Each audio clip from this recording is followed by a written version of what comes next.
Hello and welcome to the Pod Awakens. My name is Jordan. With me, as always, talking the Acolyte is Ron. Arete Ron. Doing great as always, man. We've got a lot to talk about. It was another really fun episode this week, and we are joined by an awesome guest this time, one of a few we've got coming up. About, we'll say, a month or two ago, I was scrolling through TikTok late night as I do, and I came across our guest today's podcast, and it really stuck out to me because it was such a unique, different sort of premise for a Star Wars podcast. And I'll let her give you the full details, of course. But it was the type of show that I think our fandom needs a lot more of today, probably now more than ever, if we're being honest. And we are super excited to have Jessica from Tales of the Force with us. Jessica, how are you? Hello, I'm good. How are you? Doing Thanks for great. having me on. Of course, of course. So before we kind of get into our preamble questions I told you about, just tell our listeners a little bit about the premise of your show and kind of what inspired you to start it in the first place. Oof. I'll try to keep it short and sweet because I can talk a little too much. I've been a Star Wars fan forever, and I don't know, like I just felt like maybe a little bit like something was missing, and I wanted to be more a part of the fandom than I was, like a more, I guess, personal, but also kind of a little bit more public, I Mhm. guess, fan of Star Yeah. Wars. And I don't know, there was like different things that I felt like maybe made me not qualified to do that, whether it was how much lore I knew, or the fact that I haven't read all the books, or, the legends, or, expanded universe, whatever you want to call it. Being a girl or a woman or whatever, like that seemed almost like a target on my back a little bit. And so I just never really talked too much about it for a while, until the sequel's coming back out. I was very excited, and people would ask me questions, and then I would answer them, and they would be surprised, like, oh, she knows about Star Wars, or she knows about this, or different things. And then it was like, oh, wait, you really like Star Wars. Like, what is this? And Mhm. so I reconnected with a friend that had a podcast and guest on that for a little while, until things just kind of, life got busy. And so that has kind of been put on hold. And I enjoyed it and wanted to continue to do that. But I wanted it to be something that was definitely a kind of a self expression of like what's important to me and kind of who I am as a person. And I love hearing stories about how people got into Star Wars and what makes them love it, and kind of the deeper aspect of that. I kind of toyed around with some other ideas, but kept dragging my feet. And one of my friends said, like, podcasts and doing this can be daunting. It can be a lot of work. And if you're already dragging your feet, like, that's not the direction you need to go. And so I went to my first convention this year, which was MegaCon, which I guess picked, a big one to go to as my first one. And that just continued to kind of inspire me and push me in the direction of doing Tales of the Force. And that was meeting people there, talking to them, hearing fans share their stories at panels, different things of that nature. And it was kind of a light bulb moment. And I just realized that was something that was important to me, and that there is a lot of division within the fandom. And I think our commonality is that we're all humans behind these screens. And I think that can get lost. And that also, we all have different reasons that are very unique as to either how we found Star Wars, why we're still here, and what makes us love it. And just to let those people share it. And the fact that, you don't have to have a big following, you don't have to be a YouTuber, you don't have to be a podcaster, you don't have to be an author, you don't have to have a certain amount of people that are, retweeting or following or liking your stuff. Like, any Star Wars fan can come on and has a place to kind of share what makes it special to them. And yeah, just different things like that in my life that have happened. My personal journey that has led me here has kind of got me to this place and wanted me to create a space like that for people, because I think it's really important, especially, I mean, like, we can see it with what's going on right now. We don't have to agree on everything. We don't have to like everything. And that shouldn't give you a coin of, you're a fan or you're not a fan, or you're a good fan or you're not a good fan. We all have our story. We all have our personal reasons, like I said, while we're in this. And so I wanted to create a space, because I think if there's not spaces like that, people can feel ostracized, and you can feel kind of like you have to pick a side, right? Like either overly positive or overly negative. And so where do the people in the middle fit? And I've always kind of been a person that is very empathetic and really tries to see other people's point of views and where they're coming from. And so I haven't always had a place to fit in a lot of circles and a lot of environments, and haven't really felt like I've kind of had a seat at the table in different places, because I am a very middle ground person, and that's not a bad thing. And so, like, where do those people go? And there really wasn't, much of a place. I mean, yes, there's places where there's great discussion on shows and books or series that are healthy, and they're wonderful, but where is a place that's kind of a hub for fans to kind of gravitate towards, where they don't feel really judgment, I guess, for having different opinions or views, or, as long as it's healthy and not Yes, for sure. like, and constructive, and not, name calling and that sort of thing. Right. But yeah, so long story short, I guess that's kind of how I ended up creating, and I don't even feel like I've created it. I feel like we've created it. I feel like the people that have come on, and the people that have, followed it in whatever capacity, like, we are creating what this is. Like, it's not mine. Like, it's not, I don't want it to be about me. Like, that makes me almost uncomfortable, honestly. Like, I want it to be about the people that, like, who we are, that, we're fans of Star Wars. So yeah. And that I will say that passion shines through very much watching your show. The passion for Thanks. Star Wars. I have no idea what I'm doing, so thank you. None of us do. That's the trick. None of us do. Well, I wanted to say, we just wanted to say thank you for that. It's great that you actually got, over that initial fear. Something you said really struck me too, is when you said about how, sometimes as a woman, how people will be like, oh, like, judging that aspect of it, right? Like, we all know those people that if you post something where they're probably like, oh, you're a Star Wars fan, tell me the name of this person on Camino in episode 2, and you're like, tell me 3 songs. Right. Yeah. Right. But like you said, you don't have to, like, even know all of the lore and stuff. Like, it's great that your show can highlight fans that don't read everything. Like, I know Ron and I always joke as well about, like, if one of us is not a real fan, if we didn't know this arbitrary character, I was going to throw that caveat in on the end, just so if we did that to each other during the show, we'd be like, oh no, they're the people that I was trying to get away from.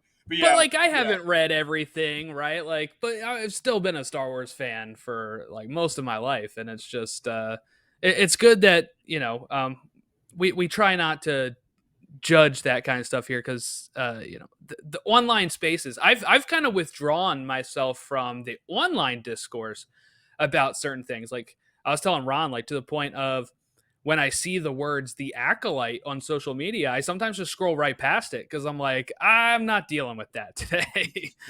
Yeah. But yeah, Ron, I know you had questions, the typical questions we like to ask our guests here. Yeah, we got to throw them out there. I'm glad you threw in that caveat too. because I would the inside joke about not being real fans is a Oh no, yeah. frequent I think it's occurrence good on to our show. I think it's good to joke about things. I think it's good to find humor in anywhere that you For can. sure. If anything, it's more kind of just like a tongue-in-cheek way of like poking fun at the people who actually do that. Yeah. But with that said, we'll get to the questions here. So we'll start off the top with the most basic. What is your favorite Star Wars movie? My answer is, you know how there's those reels I think that have gone around that it's like, okay, but what's your real answer? You know, because Yeah. it's like this basic answer. I feel like my answer is very basic, and I feel like I have to preface this like for a lot of things. Um, when I pick or I rank anything or I have a favorite, it's never honestly even the content value necessarily that people can quantify with, oh, this is a good movie or this isn't a good movie. I'm a very emotional, sentimental person. And so when I pick things, and I don't think anybody is going to be like, oh my gosh, I can't believe that's your favorite, because it's a lot of people's favorites. But I love the feeling that something takes me back to. And so for me, my favorite Star Wars movie is A New Hope because it's the first one that I saw. Um, it introduced me to all the characters, especially to Princess Leia, which was something so different that I had ever seen really on screen before, especially in live action. And so yeah, that's my favorite movie. Like it is a comfort movie. I can turn it on whenever and watch it however many times I want. It never gets old. It's what started it all, and yeah, I love it. It's my favorite Star Wars movie. So Nice. That is basically the exact same premise for why The Phantom Menace is mine, as I've said a million yeah. times on this show. It's like I love the Phantom Menace, and I get why people don't like it, but like it's probably my second favorite, honestly, which is like weird to some people, but well, it it's is what it just is. yeah, it's one of those things. It's like you can never duplicate that initial magic of the first thing that Yeah. hooks you, and it'll always have that very special place in your heart for that reason. So I totally get you on that. Moving along, give us your favorite character. So I feel like that changes a little bit Mm-hmm. with life and Yep. different things, but at the moment, my favorite character is definitely Ahsoka. She's the first character, instead of looking at a character and saying that's like what I want to be, or like as a little girl, that's what I want to be when I grow up, or, you know, I mean, yes, obviously, everyone, like, I don't know anybody that doesn't want to be Ahsoka 'cause she's amazing, but like, she's one of the first characters that I've seen a lot of myself in, and it not being portrayed in a negative light. So, like, a lot of people that like to help people or try to think the best of someone can be portrayed as weak or naive or sometimes stupid, honestly. Like, I don't know how else to say it, like, not very intelligent. And to see a character like Ahsoka, who is such a helper and genuinely tries to see the best in everyone, be portrayed as also very intelligent and powerful and strong, is just like so amazing, and has helped me really get through a lot of things as an adult that I've gone through, because that's when I found her as an adult. So that she right now is definitely my favorite character. Nice. Great pick. Yeah, you'll get no qualms here. That's for sure. And just kind of our last one before we get into the Acolyte here. What is your favorite Star Wars show? That is hard. If it makes it easier, you can do favorite animated and favorite live action. Okay. I again, it's such a comfort place for me, I think, because in such a like hard like mental health journey that I've gone through is like when I found Clone Wars, and I absolutely love that show. There's so many good nuggets of truth that like help remind me of hope and moving forward through hard times and different things. So Clone Wars is probably my favorite altogether. And then I really have liked a lot of the live action things that they've done. Um, but I don't know why. But I really did love the Ahsoka show. I love it building off of Rebels because I also really love Rebels. And so like I went into it kind of expecting it to be like another season of Rebels. Right, Rebel I season know, 5. yeah, I know a lot of people didn't, and they were kind of disappointed in that. But I think that's kind of what I expected going into it, and I love the world building that Rebels did, and I love about the world between worlds, and I love um, just a lot of the concepts and mythology that is built around that. And so I really, really enjoyed Ahsoka. Yeah. No, we loved it here on the show. It was like the first time that we saw so many aspects of the animated universe finally brought into live action as well.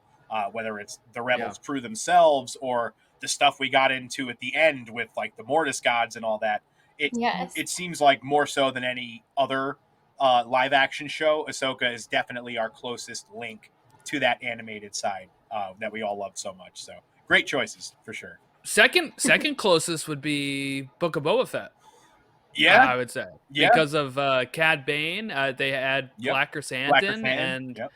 Cobb Vanth from the novels. I love the way Disney's been weaving some of these characters in with the.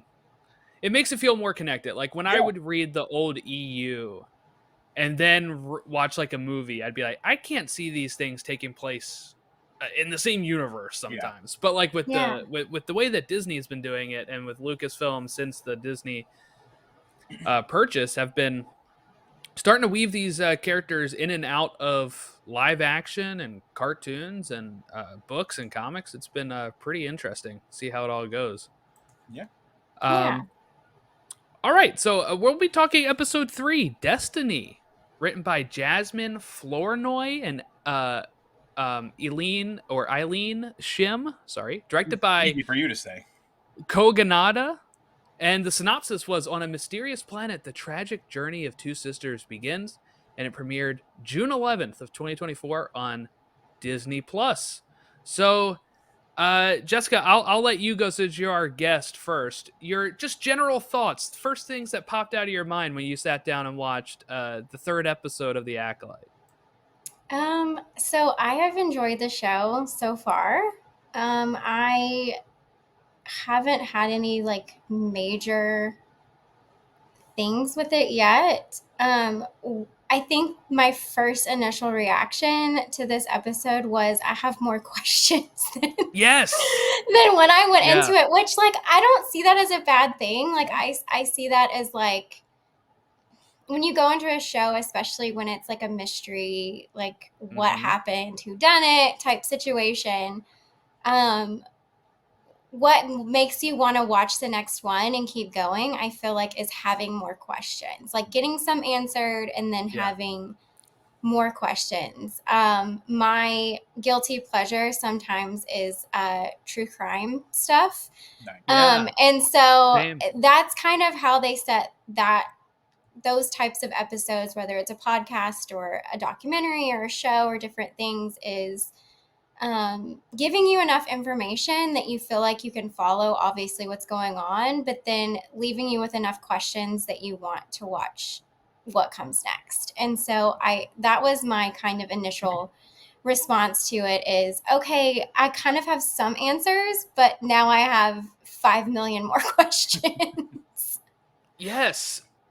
Look, one of my guilty pleasures, I don't know if I'm as guilty about it. I feel pretty good about it, but is the show Lost, right? I grew up watching that show, and I feel like if it came out now, people after the first episode would be like, well, so why are they on the island? What is this? What is that? And it's like, yeah, you got to give it time to like tell the story. You know, I saw some complaints after this episode where it's like you said, we have some more questions now. Like, yeah, you're supposed to, right? You're supposed to want to be able to, like, if they did the whole flashback in this episode without like hints that we're going to see some of this stuff again, I think you'd be like, well, what am I watching the rest of the episodes for, right? Like, I think it's good that we kind of got to see it just from Osha's point of view majorly in this episode. And I think there's enough hints there to show that we're going to get this from like Mae's point of view or the Jedi's point of view, somebody else's point of view that gives us the answers. Or the Sith. Yeah, or the Sith's point of view, right? Like there's so much missing from the time that Osha gets sent to her room to after that. And for some reason, people are expecting that in the 3rd episode of the show, we're supposed to know all of that. And I don't think that's the way you're supposed to do that kind of stuff. Even if it wasn't a mystery show, it's like just build some of the suspense on the characters and their motivations. You know, we don't even know where the whole other where the mother was, not Anastasia, but Mother Coral was not shown at the end, and she was originally walking with Mae. So I don't know. I just feel like you said, that is we're supposed to have these questions, and it does make me ponder on what is to come and how soon we'll get those. Because I'm assuming next week we're back to the present. Right, because I feel like they can't spend another episode in the past this early on. I feel like we're gonna operate on what we just saw, and you know that's what those characters believe happened, and I think that's great.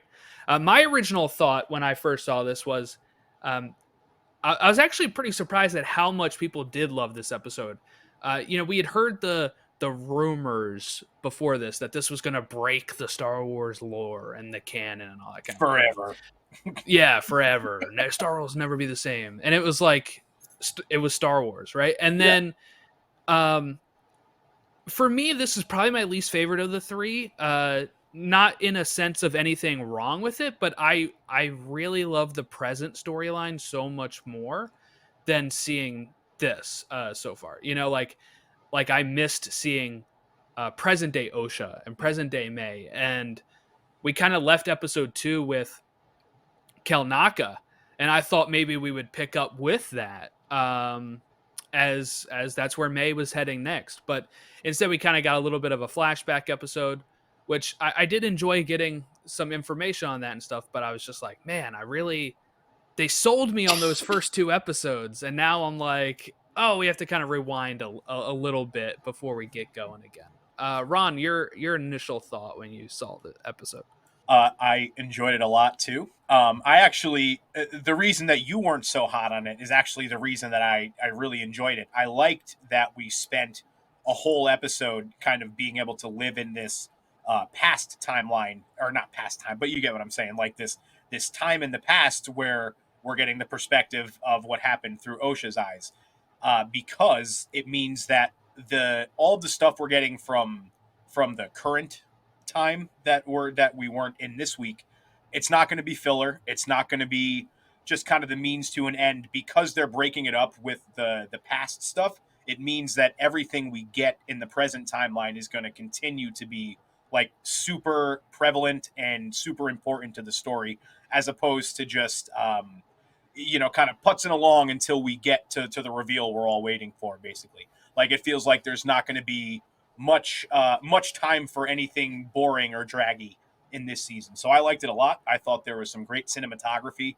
again in this episode. Like, we got a few wide shots. Anytime they showed the mountain with the Coven lived in, looks so cool. Yeah. Yes, with the twin moons of Brenda behind it, just kind of from the logo. So that was really cool too.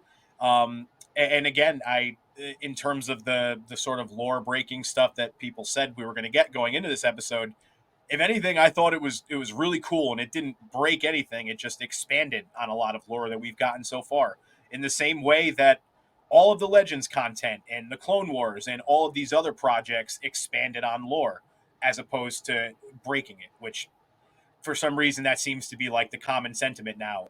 If you're changing or adding anything to the lore, it's, oh, you're breaking it. You're changing everything we ever knew. It's like, no, if it was just the same thing every time, it would be boring, wouldn't it? Like, it's same thing as us as people. We evolve with time. Like, that's what happens with stories, and it just... Hopefully. Hopefully. Yeah. But yeah, so all in all, I enjoyed this one a whole lot, and I'm very excited in future episodes to go back and see the other perspectives of this massive event on Brendok. Yeah, because we know that there has to be another half of this, right? Like, so I'm kind of surprised when some people are, and I don't want to spend too much time on like what the response has been, but Yeah, like no. when I do see people say like, well, that's it, like that's what happened, and I'm like, no, like obviously there are some missing pieces, right? Mhm. Like, let's point it out. Mae lights the fire, right? But Mhm. a lot of those witches look like they did not die from a fire, right? They're all in like one room in a big circle, like Yeah. We didn't even see they're her drop the fire either. right. It kind of had her look at it, and then it cut to Osha being inside the room when it happened, right? And And you then know, we were 5 minutes later, the whole compound is on fire. yes, I'm like, yes, there's no There's no way way. that Yeah. that little like lamp that was really cool, and like I'm like, I want that. That's really cool. yeah, Yeah. yeah, But like the lamp that she had from a notebook, there is no way, even if she used the force to make it a bigger fire or whatever, there's no way, even from the shot of Mae looking at the door, Osha looking at the door, for it to be that strong. Like, yeah, I have thoughts, but we can Yeah. get into that later. But Yeah. like, there's yeah. just, to me, there's no way it could have. It was a whole power I don't core know. exploding. Like think Right. about what I know. The Death Star is obviously far bigger than this witches coven little kind of Yeah. thing, but think about what went into destroying the power core in that thing. You're telling me a little oil lamp fire in like 5 minutes did that? No way. So yeah, we got one side of that story for sure, and Yes, we'll get into and the theories on that one because there's a lot. yeah, we'll get to that very shortly because I think that is like the most prevalent thing people are going to be thinking about it, and my mind is racing on it and stuff. But it's just like with that, right? Like we were speculating last week, Ron, on the fire, right? It was like Soul saying she set a fire, and I was speculating why. Like, okay, maybe she doesn't want Osha to leave. That turned out to be part of the truth. Check on that. Mhm. So we're right about some things, Ron, at times. So we got that Occasionally, occasionally, but I thought maybe it would go a different way. You're hearing about the fire, but now we know why they thought Mae was dead, right? Like hmm that's what we were kind of taking what Soul had been saying to his Padawans and any of the other Jedi he was with, and then taking that to be like, okay, so obviously they think Mae died. Why is that? Like, did they see a body? No, but from the way that she fell and stuff, it looked pretty like dire, yeah. right? And then the whole place kind of goes up. So hmm you're like, yes. And I kind of said then last week that I think there's just a misconception that I don't think Soul's lying, right? Some people thought maybe he was. I thought he believes what he saw was true. Mae believes what she saw was true, and uh, Osha believes what she saw was true. And that's what is so I think interesting about this whole thing of how can we navigate this truth now where there was three different events. Do we get this three different times? Do we get it only one more time? Because a perfect thing would be 9 episodes, and you have 3, 6, and 9 being the flashbacks or Yeah. something. But we're getting 8, so we'll have to see how that plays out. Mhm. But I guess let's just talk about our theories on what actually happened then, and we'll start. I don't know who wants to go first here, but like, what do you actually think happened? Who do you think is actually to blame? And Soul gets there pretty quick, which means the Jedi were already there, right? And Mae says to Osha, "What did you do?" When Osha asks what Mae did, right? So there's obviously some conflicting stuff going on here, but I guess Jessica, who do you think is the main perpetrator behind everything on this? So I have a theory, and it's kind of crazy. That's what we like around here. So, But but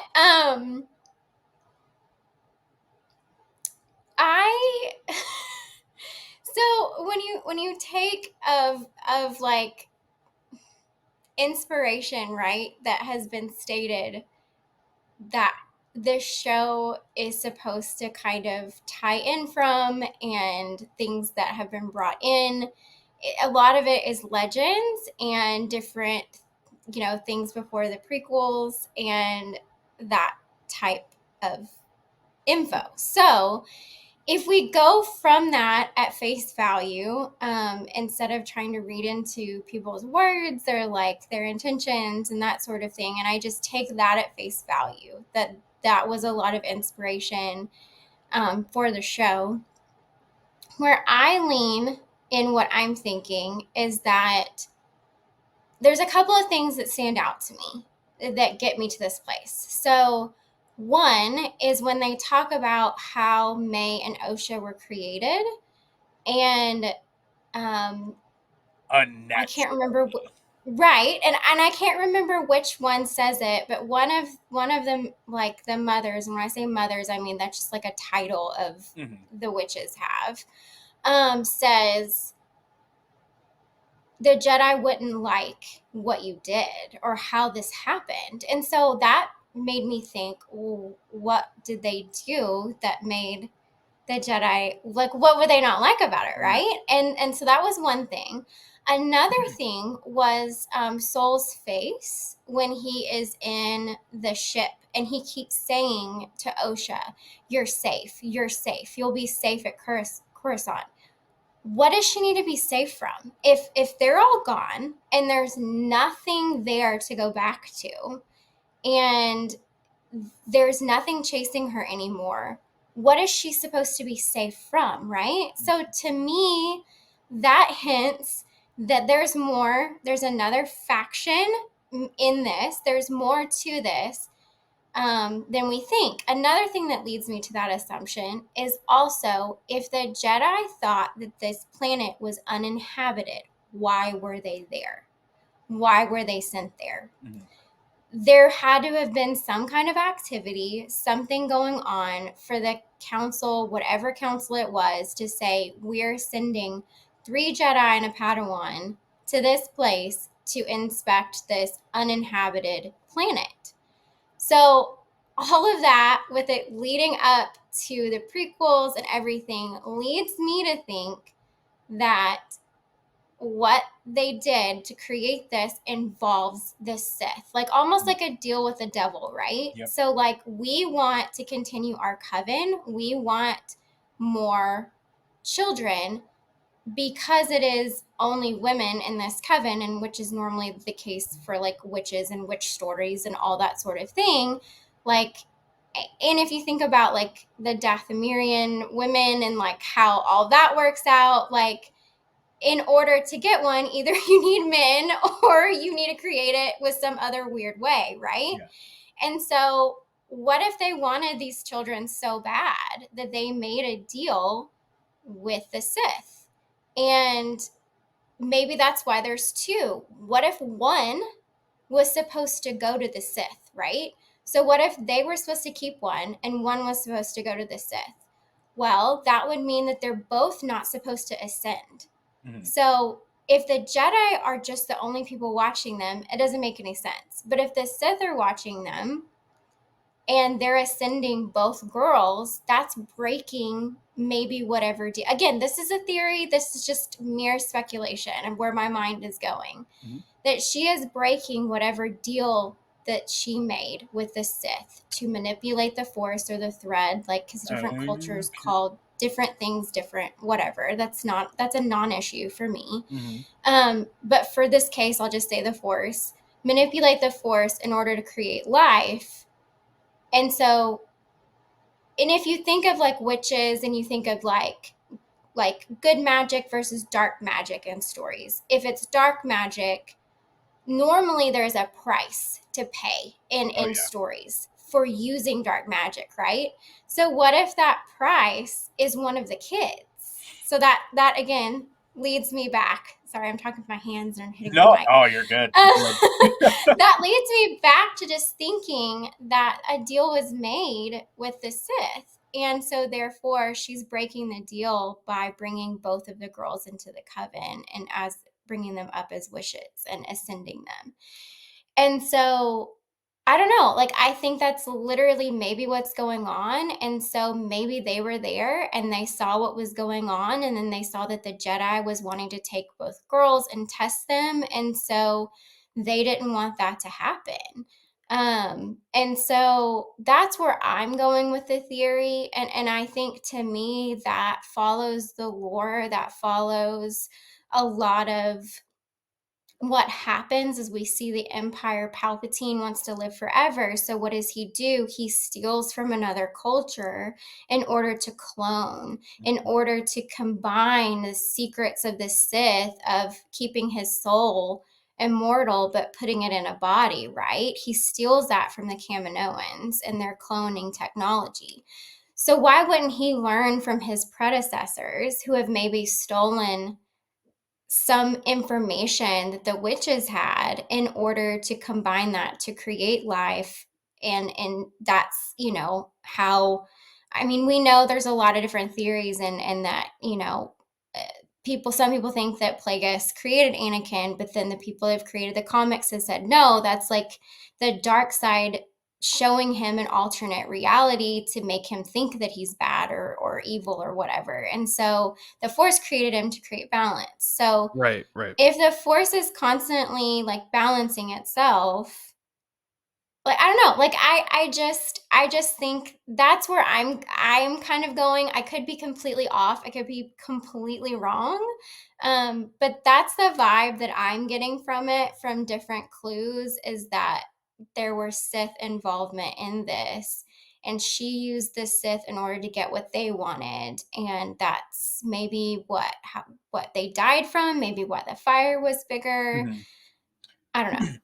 So yeah, that was going to be my follow up. So in this theory, basically the fire and the death of the coven, that would all be like sort of the Sith response to them essentially giving away the child that was supposed to be. yeah, like they either might not have known that the Jedi were there, or maybe they did, like if they're watching. And so maybe the Jedi and the Sith fought and the witches were collateral damage, or like we really, we don't know. Like there's some of it that we don't know, but I just think that there's some kind of like outside faction that is just hasn't been shown yet. And that also to me makes sense. Well, where did Mae go? Like, how did she get into this being, if she's the acolyte, like how did she get into being trained in the dark side of the Force with someone with a red lightsaber, with, someone that we're assuming is like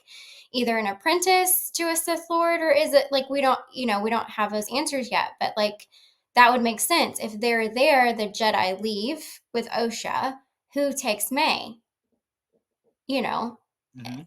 That's just where my mind goes with it. So Yeah, no, that's a very interesting theory. I like that a lot. Yeah, and like even if the Sith wasn't involved with the birth, like the Sith could have done something here at the end, and then she's alone in the woods, Mhm. right at the end here, and then could play savior for Mae and be like, "Look at what the Jedi did to you. yeah, I'm gonna take you under my wings now." And they could have been the ones setting it all up just so they can get somebody as powerful as Mae under their wing. yeah, Uh, One thing I thought that was really interesting is that this episode has one title, right? The other Mhm. two had The two. dual But titles, yeah. yes, and my thought here is that this is, obviously before they split off into their own separate ways and before they're kind of branched out into their own destinies, which is the name of the episode as well. But um, at this point, they're sisters that are twins that seem to have the same goal to ascend, right? But we know that Osha eventually pushes back against doing so. And then, so my one of my theories is that next week we're back to 2 episode titles again, and then that might be for the rest of the show.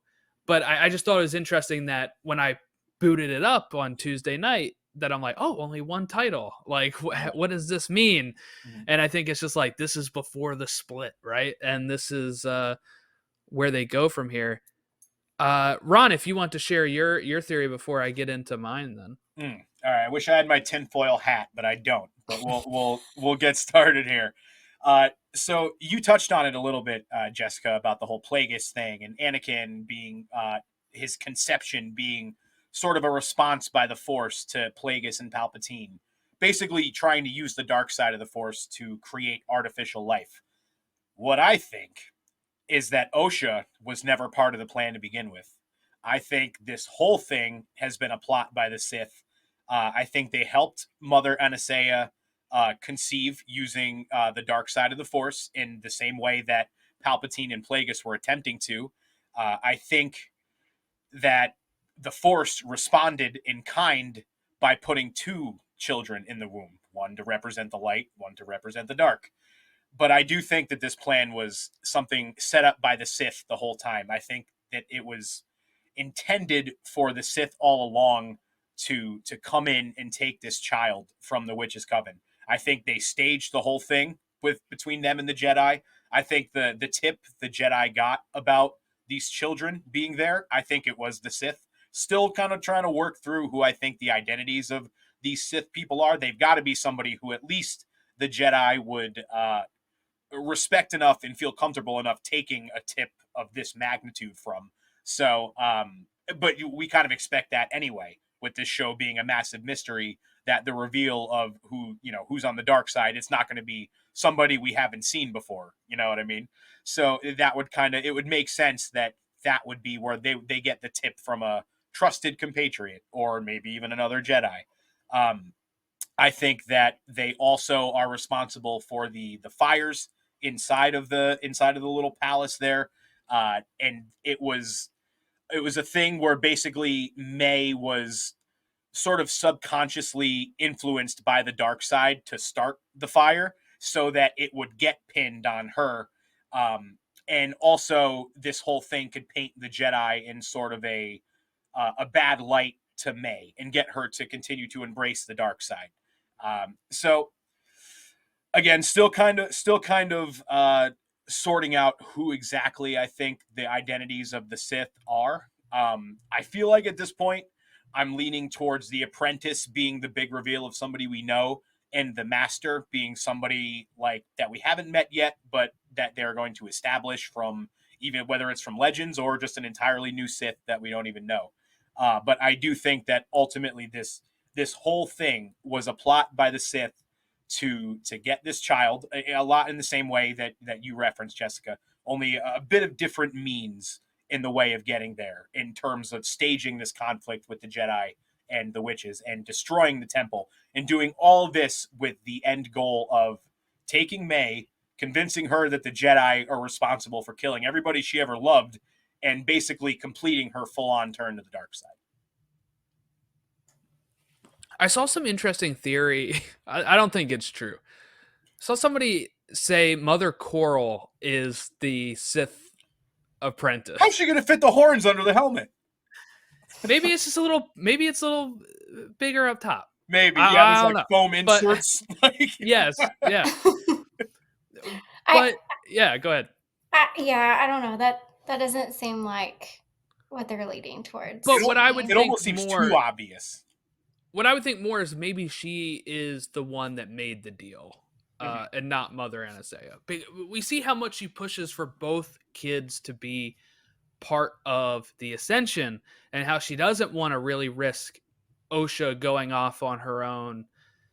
And she feels a little bit more entitled to having a say, even though Mother Anastasia is the leader, but she says, I carried the children, right? She is the one that actually carried the twins. So I think she feels a little ignored here. We don't see her.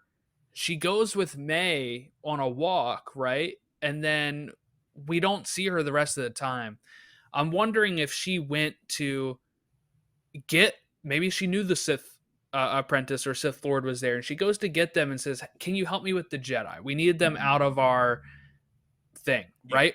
We've seen in some of the ads that I saw in an ad that, like, Kelnaka is attacking Torben. And I thought we were going to get that in this episode when we saw the Torben go with the black eyes. Yeah. But it was really just a threat. but it was Mother Coral who did that. And I'm thinking she Which might is very like Night Sistery. Yeah. And We she saw- is a we saw the Zabrak same from thing. Death. I mean, Well, yeah. I mean, we literally she saw is a them do Zabrak. that to Sabine in Rebels. Yeah. Yeah. So I'm thinking maybe she will pull that move again, and that is something that we're going to see on how those witches die and why Torben would feel some regret, right? Maybe he was used to attack the witches, right? So that way she could make it stage a certain way, or she needed a distraction, or she wanted to paint the Jedi as evil. And that's why Mae then thinks that the Jedi don't like use their lightsabers, as she said to Indara in the first episode. You do take out your lightsabers.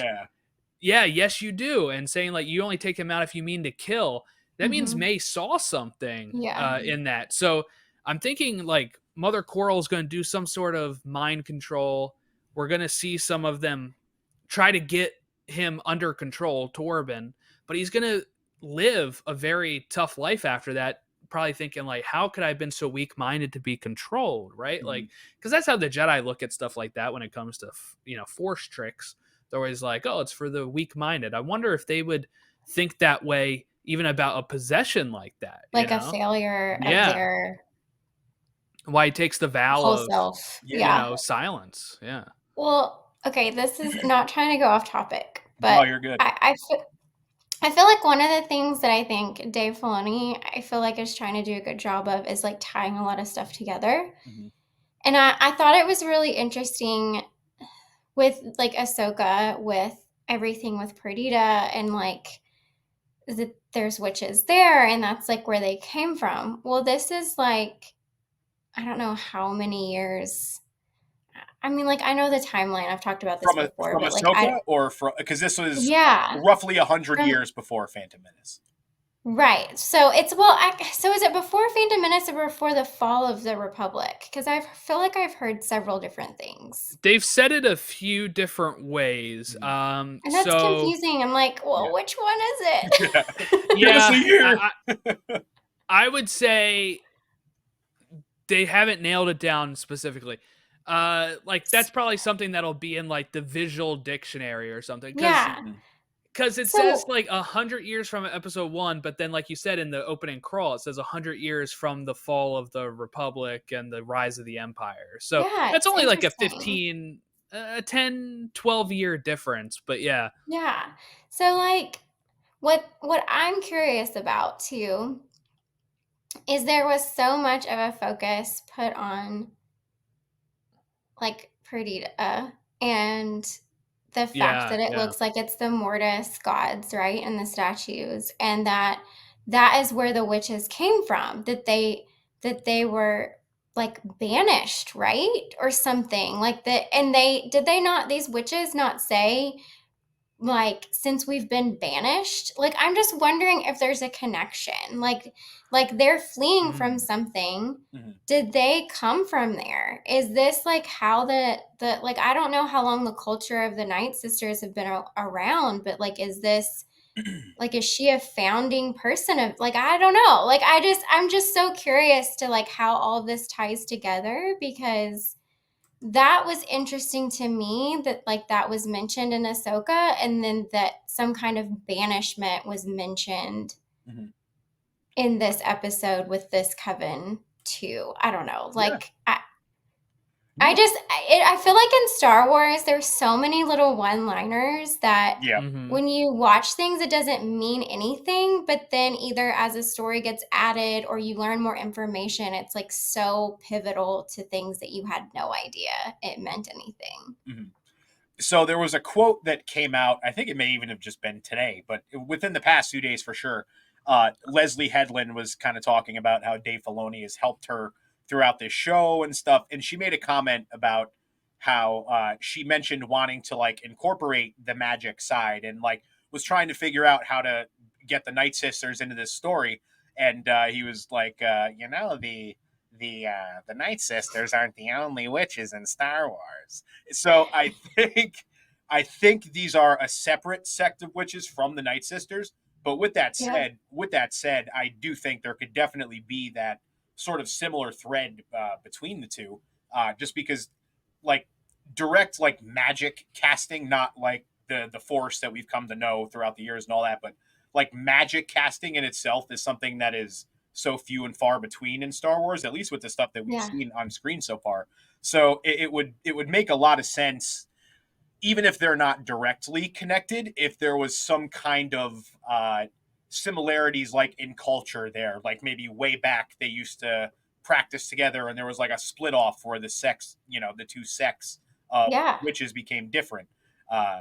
So yeah, I think that there could I don't definitely. know. It's interesting. And then seeing it in like Tales of the Empire, I'm like, okay, what are we doing with this? Like Mhm. we're seeing a different sect. And so I just feel like there's has to be something intentional about, Mhm. it being in Ahsoka so like soon, and then like Tales of the Empire, we see like a different sect. And I don't know, like I feel like it's too intentional for it to not have something Mhm. in common, or something. It might even be later down the road, like we don't know. But Yeah. Or maybe something in a future show that ties it back to the witches and the yeah, acolyte, like one of those full yeah, circle kinds of things. Yeah, no, I'm with yeah, you. like we learned something about, I don't know, like maybe Perdita is where all of that started, and Mhm. then when they came to our Mhm. universe, it broke off into separate sects. Like I don't really know Yeah, at all, but like I just feel like something's tied together with that. So for sure. Yeah. Yeah, something very interesting with that is right. Like on Paradia, they have uh, the Mortis gods, That's right? yeah. And and that seems to have been maybe where some of the Force religion stuff has kind of originated before they Yeah. came over to our universe, the main Star Wars universe.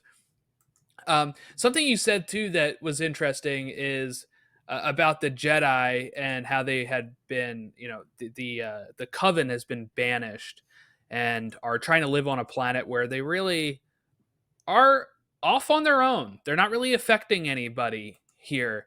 For the record, it seems like a pretty nice planet. There are definitely worse places you could be banished to. There was some nice Oh yeah, it had that nice forests and all that. tree. Yeah, it Like was you wouldn't great. even have to banish me. I would just like to live there by myself. That'd be awesome.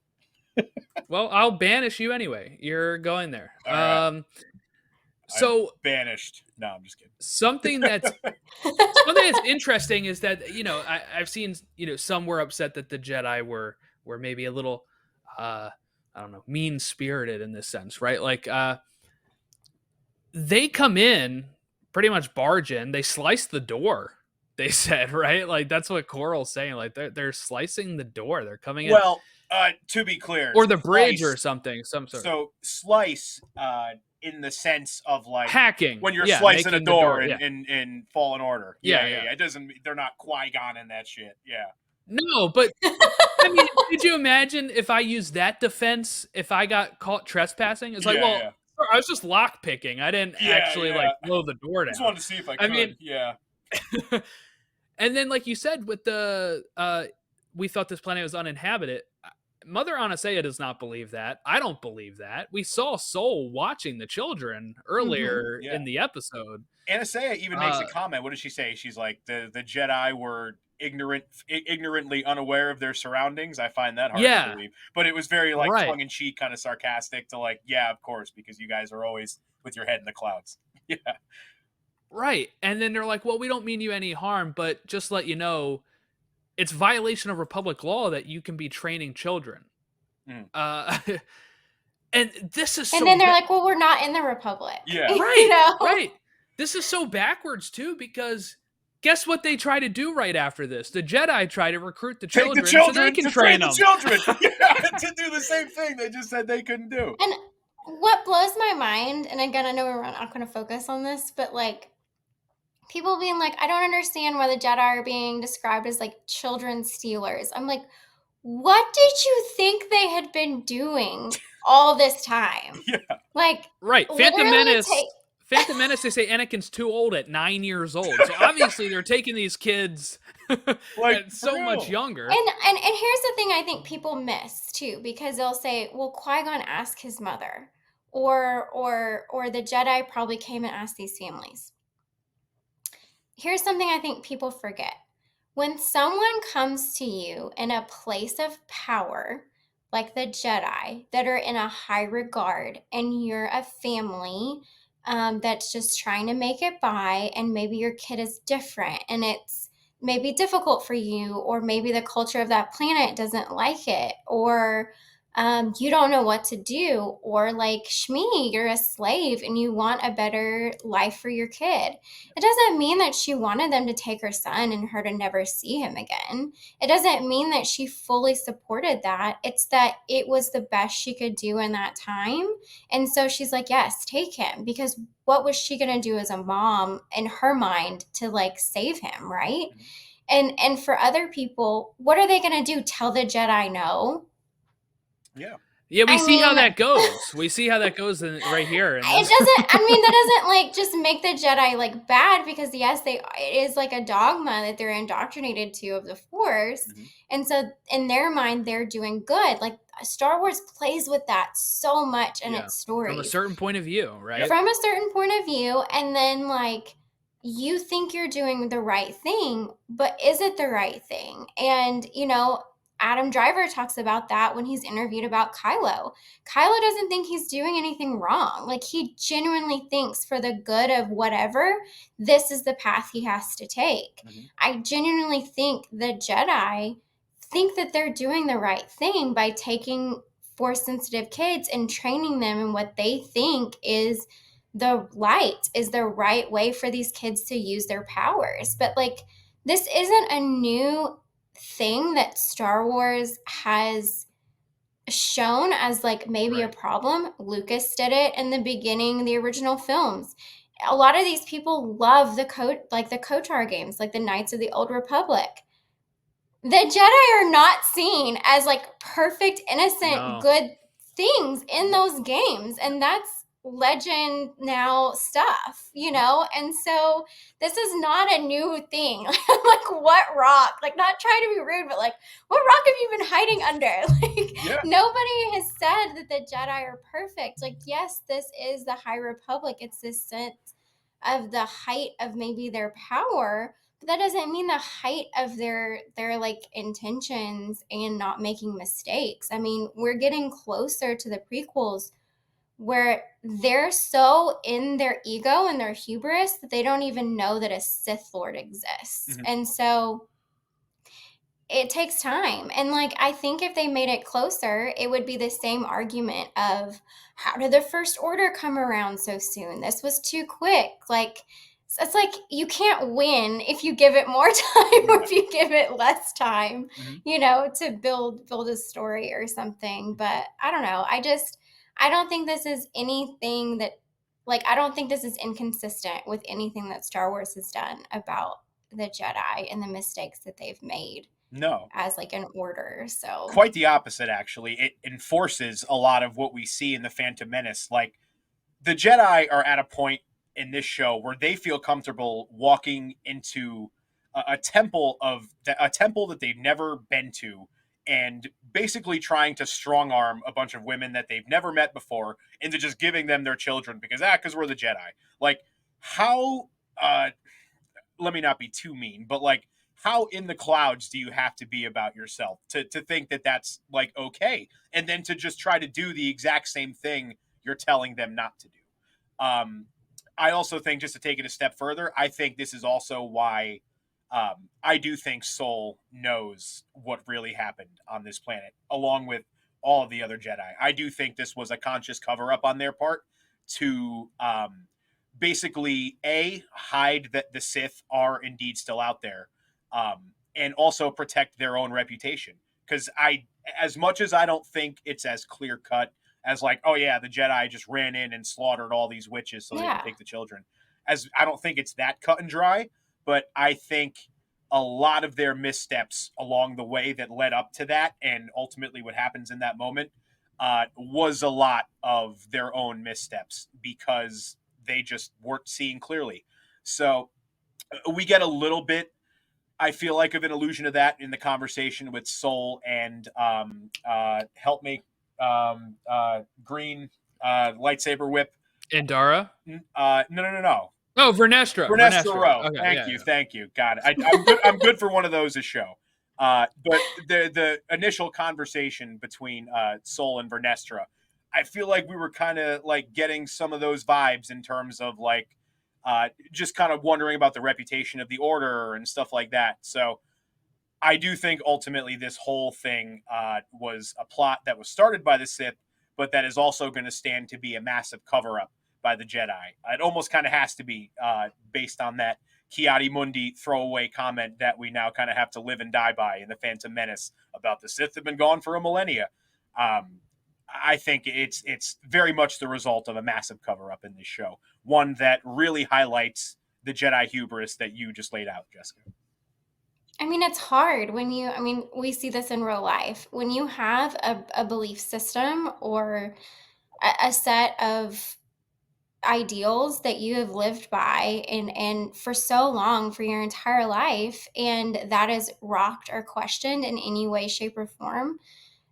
This is common for humans. Like, you run and you hide, you don't talk about it. Yeah.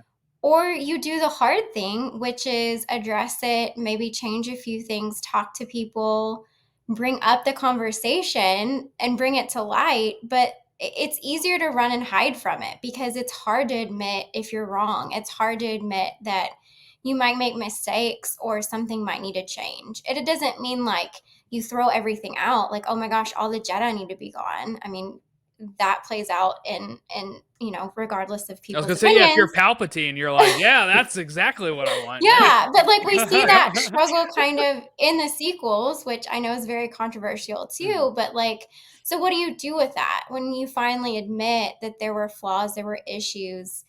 Do you throw everything out and start from square one, or do you really do some like self work and looking at these things and go, okay, what should this really look like? And I don't think the Jedi were ready to do that yet, obviously, because we know what happens next. Like, we know that they don't do that. So, and I can totally understand where the Jedi come from in this too. Like, in their mind, they've won, right? They beat the Sith. They're like, this is the way we've been doing it. It worked. We stand for democracy. We've brought peace to the galaxy. Yeah. Right.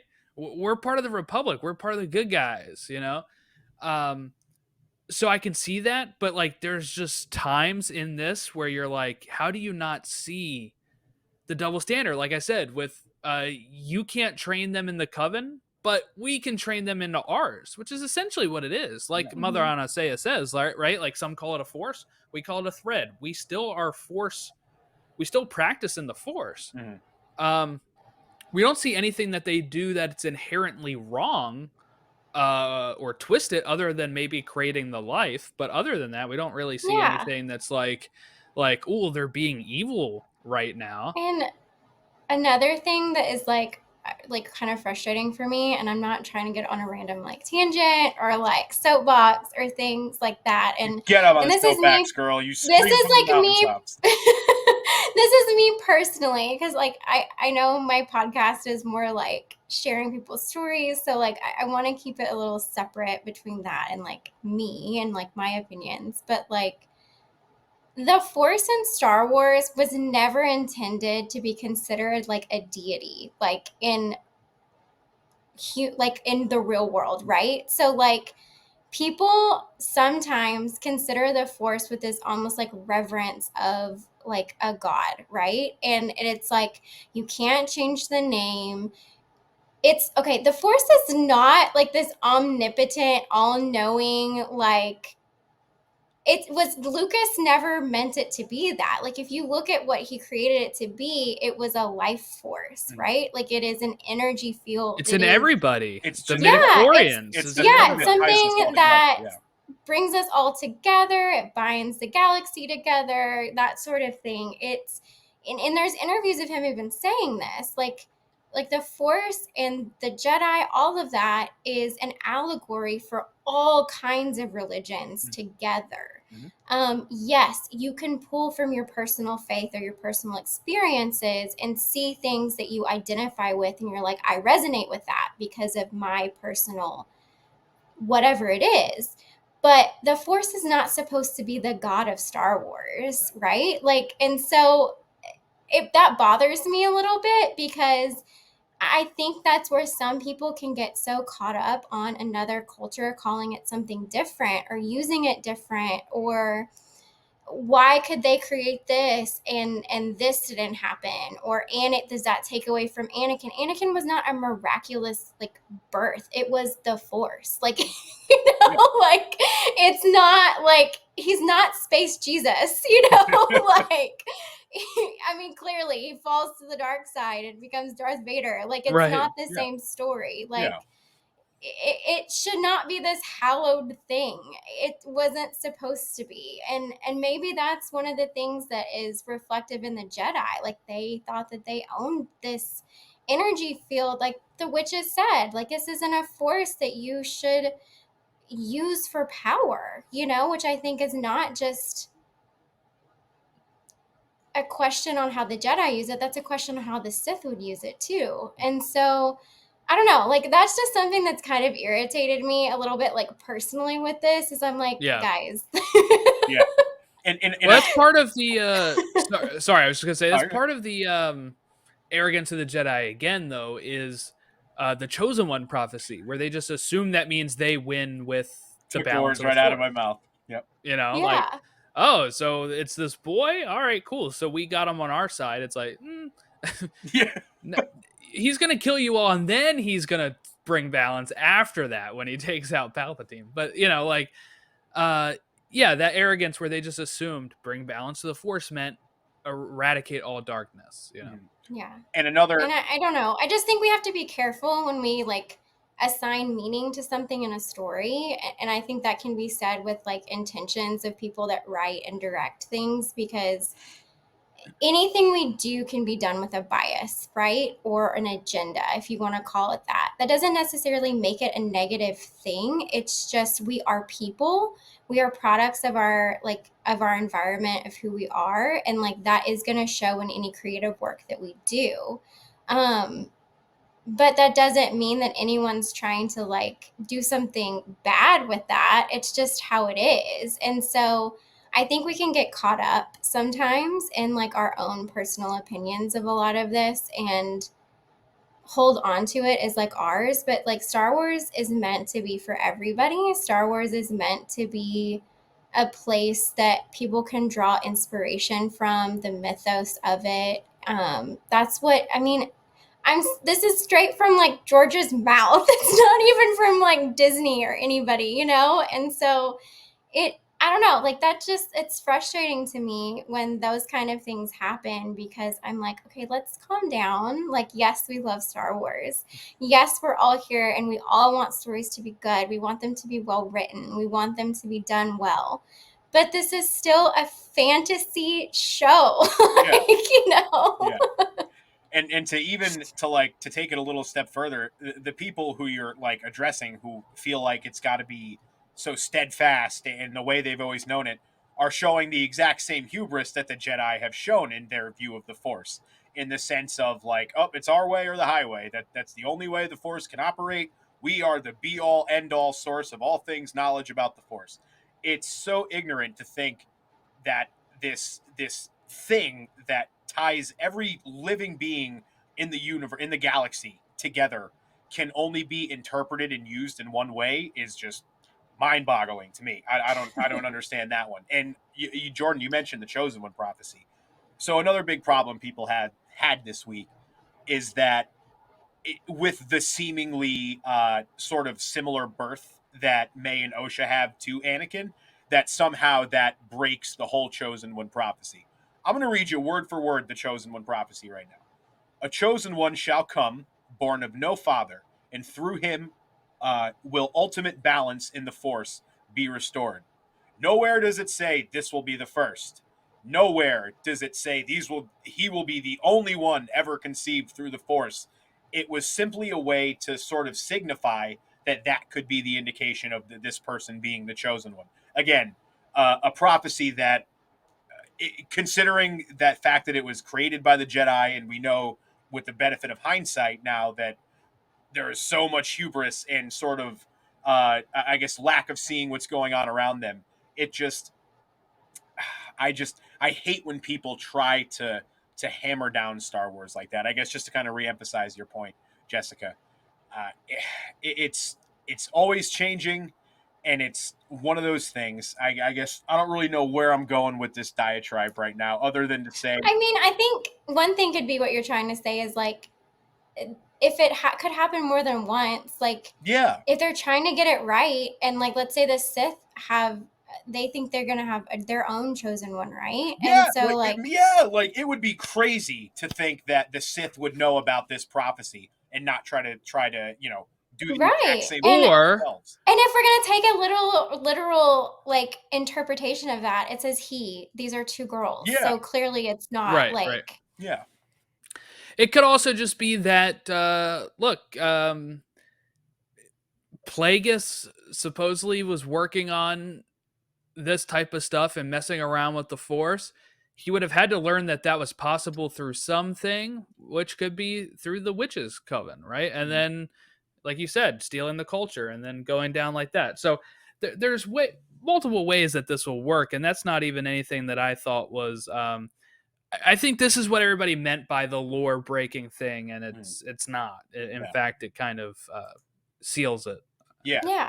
I think it like adds to it in a good way, because it's like everybody's like, well, how did he do that? Like, how did this happen? Or how did they try to do that? And I think this is a good way of showing this is how the efforts were made years ahead of time to try to get this to come about, and in order to, well, if the Jedi are looking for a chosen one, let's create it ourselves so that we can have control or power over that person. And the Force was like, no. A good example of this, I was watching the last few episodes of Clone Wars the other night, and when Qui-Gon comes to Yoda, it like totally throws him off, because at this point in Star Wars, like, they had no clue that you can retain your sort of physical sense of self after death. And meanwhile, by the time we get to the original trilogy, we've got Force ghosts popping up, like physical manifestations of dead Jedi. Anakin, who never trained how to do it, was able to do it. Yeah. We didn't see on screen train how to do it. Yeah.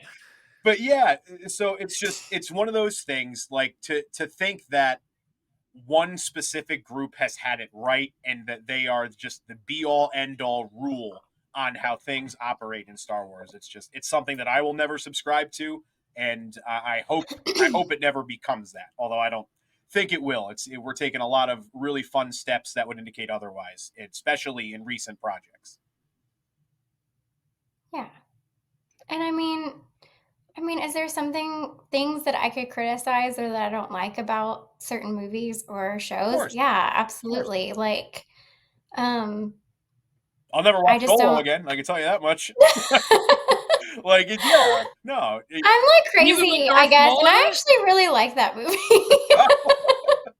It's got Darth Maul in it. It's got Darth Maul in the last scene of the movie. Ron. The only reason, that's your why guy. I won't watch it again. All it does is remind me of what I could have had, knowing that we'll never get the follow-up of that. Like, yeah, that is kind of frustrating. And I mean, like, there's things about that movie that I think is like silly, that other people are like, will explain it, and they're like, oh, well, that's because in this they do this. Like, and you're like, oh, okay, that kind of makes sense. And I think that's why discussions like this are so important, even if it is about critiques that you have about something, is you can see where someone else is coming from, and it can either help them feel validated in what they're feeling, whether it is a positive reaction or a negative reaction, which negative doesn't necessarily mean bad. It's just how you it's the intent express it. It's just like with the Jedi, like, love isn't necessarily bad. And I love that interview that showed up again with Lucas talking about this, like, but attachment or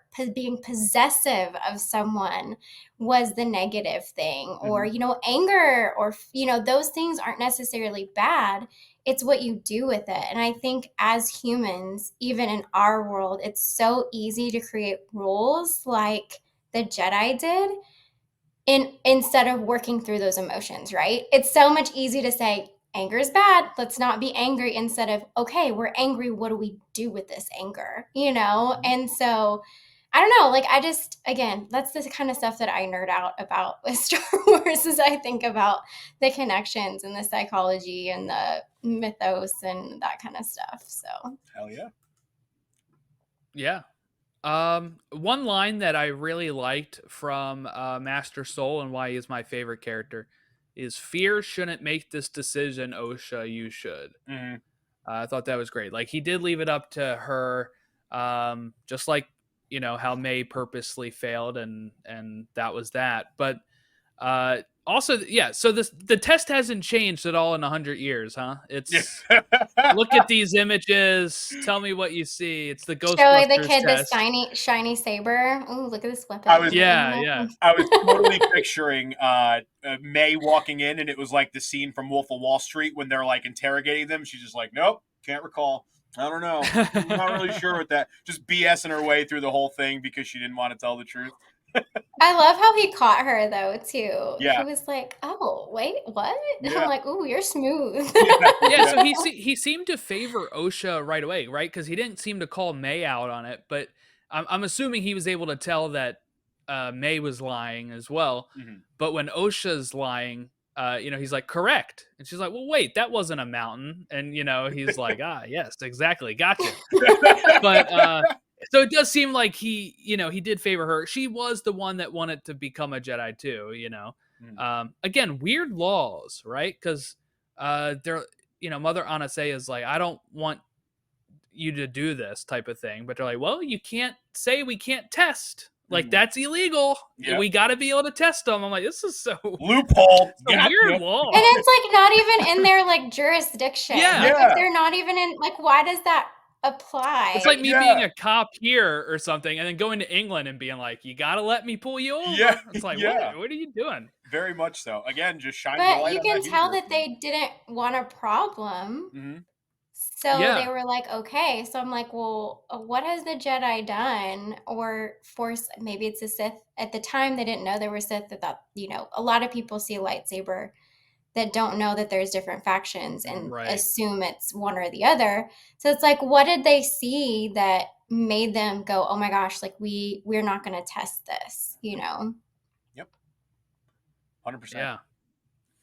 All right, you guys. I can't wait to see it. from this episode. No, I was just gonna say I can't wait to see it from the Jedi's perspective, hopefully, and we get to see what actually happened. And I'm thinking Soul is like the only pure-hearted one. Like Indara was a little snippy with Very them cold in that. and Yeah. instantly stopped feeling bad about Mae killing her in the first episode. Yeah. Watching the You're way like, maybe you deserve that. Yeah, so matter of fact about the way she approached and just no, it wasn't. And poor, like, Torben, like, I say poor Torben, I don't know what he did, Yeah. but, like, that poor actor is what I'm thinking of. I'm like, you keep getting these characters that have Yeah. this extreme guilt.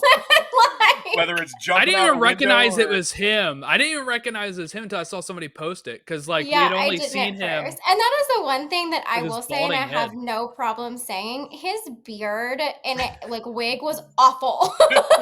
It was part of his self-imposed punishment. He just had to sit there in silence looking goofy as hell for 10 years. Like, I have no problem critiquing that. That was so bad. I'm like, what? That was the first thing I saw. I'm like, okay, I get that they're trying to say that this guy isn't sitting here and he like hasn't done anything to like his beard or his hair. I was like, but this is not good. Like that. And like you Well, would, at first you I would think thought it it would grow in all the way, not just like the weird like Amish calf like mutton chops thing that he had going. I don't know. At That first was I one thought thing he that I was was like, like- all right, guys, this let's do better on that next time.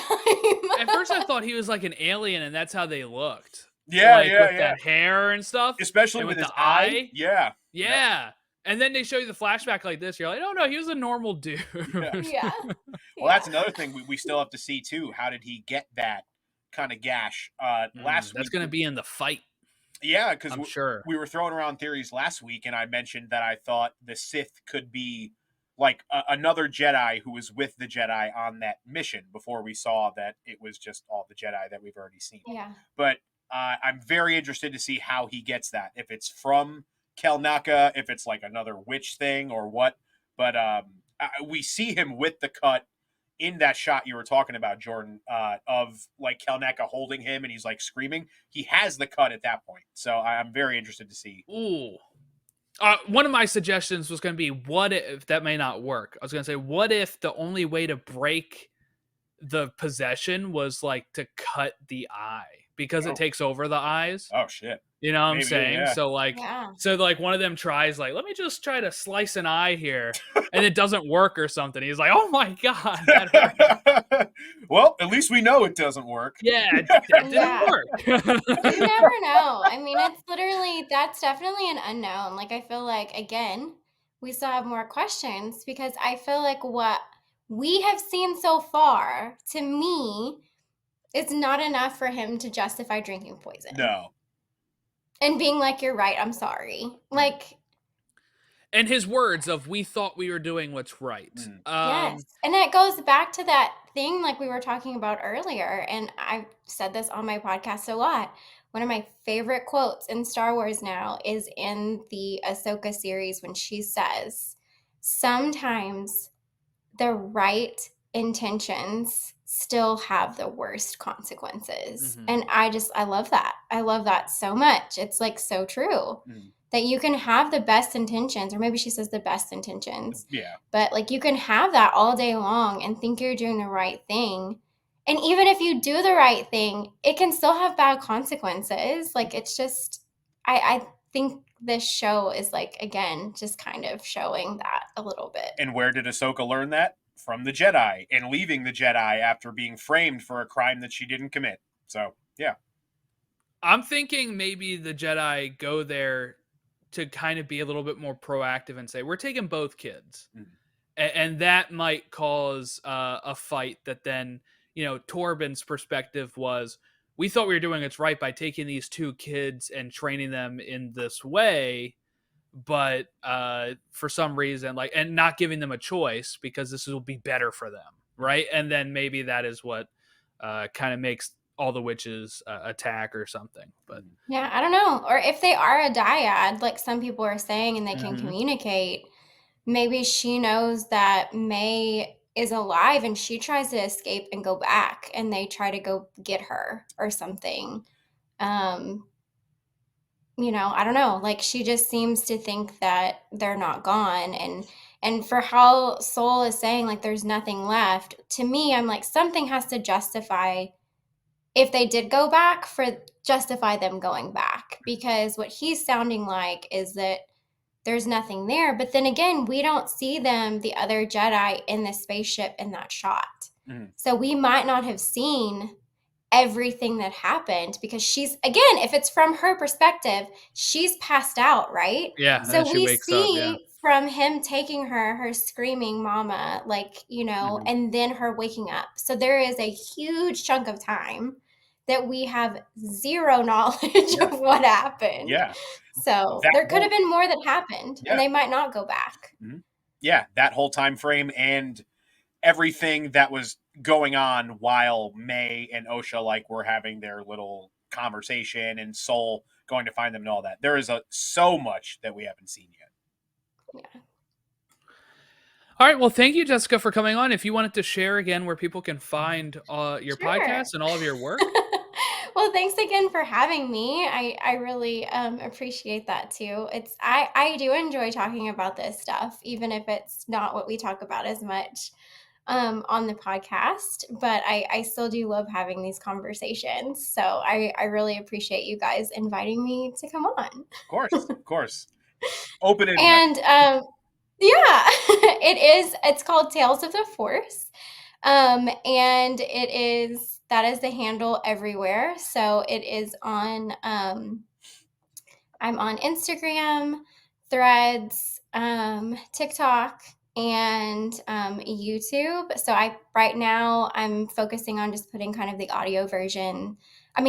the video version of the podcast on YouTube. But I'm hoping to kind of do a little bit more with that as I learn and grow and have the capacity to do more things. It is a one-woman show. It's me. I do all the editing, all the stuff. So Please be gentle with me with the first few episodes. I definitely over edited, as I guess everybody does in the beginning. So they're a little rough, I guess, but it's okay. I think people still enjoy them. Yeah. And they're great conversations. But then obviously on Spotify, Apple Podcasts, Amazon Music, all the other places that you can get podcasts, the audio is out on there as well. So yeah. Hell yeah. Awesome. Thank you. And then you can reach us at Pod Awakens on all of our social media. So make sure you reach out to us there. And long form contact, podawakens@gmail.com. As our friend C.O. Bibble would say, you must contact me. Contact me. So please do, and give us your thoughts and theories on the Acolyte.